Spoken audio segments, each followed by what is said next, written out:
تعالیٰ نے جو انسان پیدا کیے ہیں ان کے مزاج مختلف ہیں.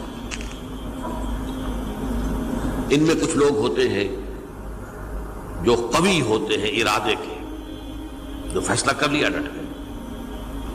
کچھ لوگوں میں وہ قوت ارادی اتنی مضبوط نہیں ہوتی، وہ ادھر ادھر سوچتے رہتے ہیں. کچھ لوگ جسمانی طور پر بہت توانا ہوتے ہیں، کچھ لوگ جسمانی طور پر پیدائشی طور پر کمزور ہوتے ہیں. تو اگر کوئی قوت ارادی کمزور رکھنے والا شخص ہے، وہ بھی تو اللہ کی تخلیق ہے، اللہ کا بندہ ہے، خطاؤں کا ظہور ہو جاتا ہے، توبہ کرتا ہے، پھر کچھ عرصے کے بعد پھر خطا کا ظہور ہو جاتا ہے، پھر توبہ کرتا ہے. تو ہم تو یہ سمجھیں گے کہ ایک حد کے بعد پھر اس کی توبہ قبول نہیں ہونی چاہیے. لیکن حدیث سنیے. وعن ابی ہریرہ رضی اللہ تعالی عنہ قال قال رسول اللہ صلی اللہ علیہ وسلم ان عبدا اذنب ذنبا، یقیناً ایک بندہ جو ہے وہ ایک گناہ کرتا ہے. فقال، پھر وہ کہتا ہے رب، اے میرے پروردگار، اذنبت فاغفر لی، مجھ سے گناہ ہو گیا ہے، مجھے معاف فرما دے.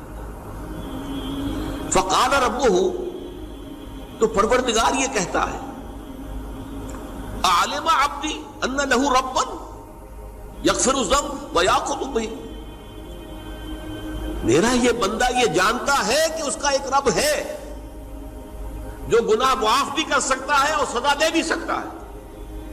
کیا معنی ہوئے؟ گناہ اس نے کیا ہے لیکن جانتا ہے اللہ کو کہ وہ معاف بھی فرما سکتا ہے، تبھی تو وہ اللہ سے معافی کی درخواست کر رہا ہے.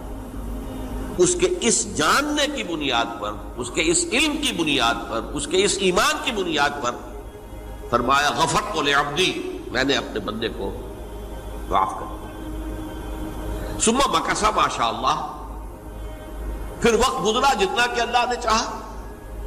ثم اذنب ذنبا، پھر اس سے گناہ ہو گیا. فقال رب اذنبت ذنبا فاغفر، پھر کہتا ہے پروردگار مجھ سے گناہ ہو گیا، پھر مجھے معاف فرما دے. فقال ربہ، اللہ فرماتا ہے عالم عبدی ان لہ ربا یغفر الذنب ویأخذ بہ، میرا بندہ ہے نا جو جانتا ہے کہ اس کا ایک رب ہے، ایمان باللہ اس کے اندر ہے، تبھی تو پکار رہا ہے. اور یہ بھی جانتا ہے کہ وہ گناہ معاف بھی کر سکتا ہے اور چاہے تو پکڑ بھی سکتا ہے، سزا بھی دے سکتا ہے. تو فرمایا، اللہ تعالیٰ فرماتے ہیں میں نے فرمایا کہ میں نے معاف کر دیا. ثم مکث ما شاء اللہ، پھر ایک عرصہ گزرا اس کے بعد. ثم اذنب ذنبا، پھر اس نے گناہ کیا. قال رب اذنبت ذنبا آخر، اس نے کہا پروردگار میں نے تو پھر ایک اور گناہ کر دیا، فاغفر لی، مجھے بخش دے.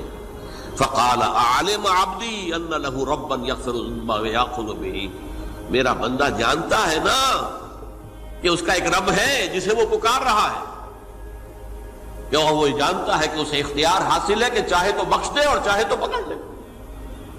اس کے اس علم، اس ایمان کی بنیاد پر میں نے اسے معاف کر دیا. ایک اور حدیث، میں نے چونکہ اس گفتگو کے لیے ان احادیث کا تفحص کیا ہے، یہ تو بہت ہیں حدیثیں، میں نے ان میں سے کچھ چنی ہیں. ہمارے بعض واعظ ناصح وہ بھی کسی شخص کو روکتے رہے، برائیوں سے روکتے رہے، نہیں رکتا، تو کہیں غصے میں آ کے اللہ تجھے کبھی معاف نہیں کرے گا. یہ کتنا بڑا جرم ہے، اس کا اندازہ کیجئے اس حدیث سے. تو میرے بندے کو میری رحمت سے مایوس کر رہے ہیں، کتنا بڑا جرم ہے، اس کا اندازہ کیجئے. یہ مسلم شریف کی روایت ہے عن جندب، حضرت جندب رضی اللہ تعالی عنہ سے، ان رسول اللہ صلی اللہ علیہ وسلم حدث، کہ اللہ کے رسول صلی اللہ علیہ وسلم نے ایک واقعہ بیان کیا. ان رجلا قال، کہ ایک شخص نے یہ کہا واللہ لا یغفر اللہ لفلان، کہ خدا کی قسم اللہ تعالیٰ فلاں شخص کو کبھی معاف نہیں کرے گا. وَأَنَّ اللَّهَ تَعَالَى قال، اس پر اللہ تعالیٰ نے یہ فرمایا منزل الذی یتعلی علیہ، یہ کون ہے جو میرے اوپر حکومت کرنے والا آ گیا، جو میری طرف سے حکم لگا رہا کہ میں کبھی معاف نہیں کروں گا؟ منزل الذی، کون ہے وہ شخص، الذی یتعلی علیہ انی لا اغفر لفلان، کہ میں فلاں شخص کو کبھی معاف نہیں کروں گا، قد غفرت لفلان، اس کو تو میں نے معاف کر دیا، واحبطت عملہ، اس شخص کے تمام اعمال میں نے ضائع کر دیے کہ تم نے میرے بندے کو مایوس کیا۔ یہ ہے جرم کی انتہا۔ تو توبہ کی دعوت دیتے رہو، توبہ کے لیے لوگوں کو آمادہ کرتے رہو، توبہ جو ہے اس کے لیے ترغیب دیتے رہو، اللہ تعالیٰ معاف فرمانے والا۔ اب آخری حدیث سنا رہا ہوں، یہ تو بہت ہی عجیب حدیث ہے اور متفق علیہ، یہ بخاری اور مسلم دونوں میں۔ حضرت ابو سعید الخدری رضی اللہ تعالی عنہ جو ہے وہ اس کے راوی ہیں۔ حضور نے فرمایا کانا فی من کانا قبلکم رجل قتل 99 نفسا، تم سے پہلے جو امت تھی بنی اسرائیل، گویا کہ ان کا ذکر ہے، اس میں ایک آدمی ایسا تھا جس نے 99 قتل کیے تھے۔ اب آپ اندازہ کیجئے کتنا بڑا گناہ کبیرہ ہے قتل۔ قرآن مجید میں آتا ہے وَكَأَنَّمَا قَتَلَ النَّاسَ جَمِيعًا، اگر ایک انسان کو بھی ناحق قتل کر دیا گیا تو یہ ایسی ہے گویا کہ اس نے پوری نوع انسانی کو قتل کر دیا، اس نے 99 قتل کی۔ فَهَلْ لَهُ مِن تَوْبَةٍ، پھر اس کے بعد یہ ہوا کہ اس کے اندر توبہ کا جذبہ پیدا ہوا۔ فَسَأَلَ عَنْ أَعْلَمِ أَهْلِ الْأَرْضِ، تو اس نے پھر سوال کیا، لوگوں سے پوچھا کہ زمین میں رہنے والوں میں کون سب سے بڑا عالم ہے؟ فَدُلَّ عَلَى رَاهِبٍ، تو اسے بتایا گیا فلاں راہب فلاں جگہ پر ہے، وہ بہت نیک ہے، بڑا عالم ہے۔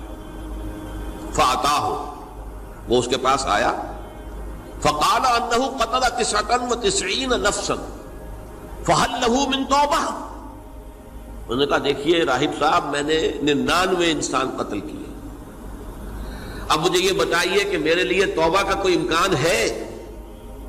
فَقَالَ لَا، انہوں نے کہا نہیں۔ فَقَتَلَهُ، اس نے اس کو بھی قتل کر دیا۔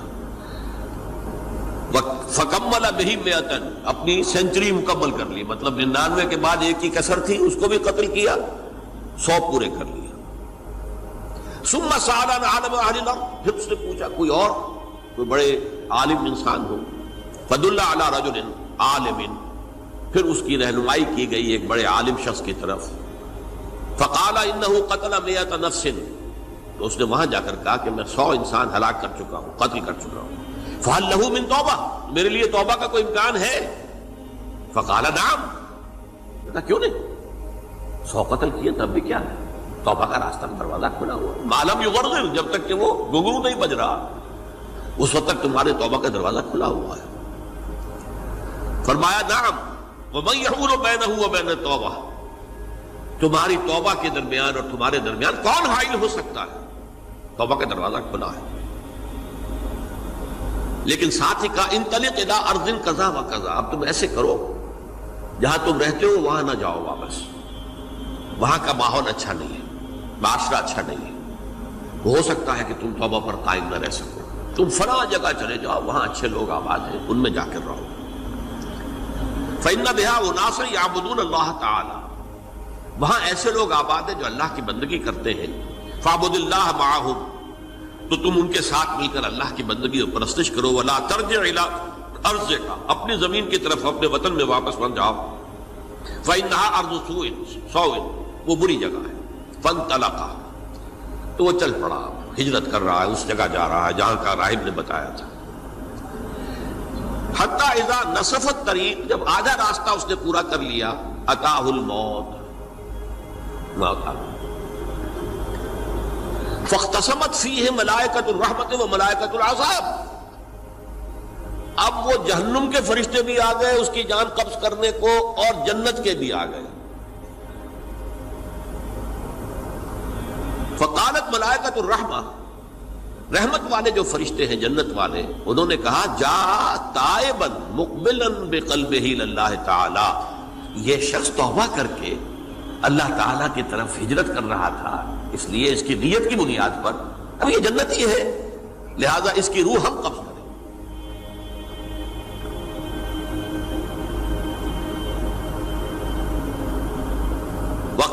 ملائکۃ العذاب، اور وہ جو عذاب والے فرشتے ہیں وہ کہیں گے انہ لم یعمل خیرا قط، تو نے توبہ کے بعد کوئی نیک عمل تو کیا ہی نہیں، تو کس بنیاد پر اس کو تم جنت میں لے جاؤ گے؟ اس کو تو دوزخ میں جانا چاہیے۔ فَأَتَاهُ مَلَكٌ فِي صُورَةٍ آدمی، تو ان کے پاس اللہ نے ایک اور فرشتے کو بھیج دیا آدمی انسانی شکل کے اندر، فَجَعَلُوهُ بَيْنَهُمْ، تو ان فرشتوں نے کہا بھائی ہمارا فیصلہ کرا دو، اس کی روح ہم لینا چاہتے ہیں یا ہم لینا چاہتے ہیں، انہیں حکم بنا لیا۔ فَقَالَ قِيسُوا مَا بَيْنَ الْأَرْضَيْنِ فَإِلَىٰ أَيَّتِهِمَا كَانَ أَقْرَبُ، کہ تم فاصلہ ناپ لو جہاں سے وہ چلا ہے اور جہاں جا رہا تھا اور یہاں اس کی موت ہو رہی ہے، تو کون سا فاصلہ زیادہ ہے؟ جب ناپا گیا، بلکہ ایک حدیث میں آتا ہے کہ اس پر اللہ نے زمین کو جو ہے حکم دے دیا، ایک طرف والی زمین تو سکڑ جا، دوسری والی جو ہے تو پھیل جا، تاکہ وہ جدھر جو وہ جا رہا تھا وہ زیادہ قریب ہو جائے بنسبت اس کے کہ جہاں سے وہ چلا تھا۔ تو اس فیصلے پر پھر جو فرشتے تھے، جو کہ رحمت کے فرشتے تھے، وہ اس بندے کو لے گئے جنت کے اندر۔ یہ ہے توبہ کی عظمت اور اس کی تاثیر۔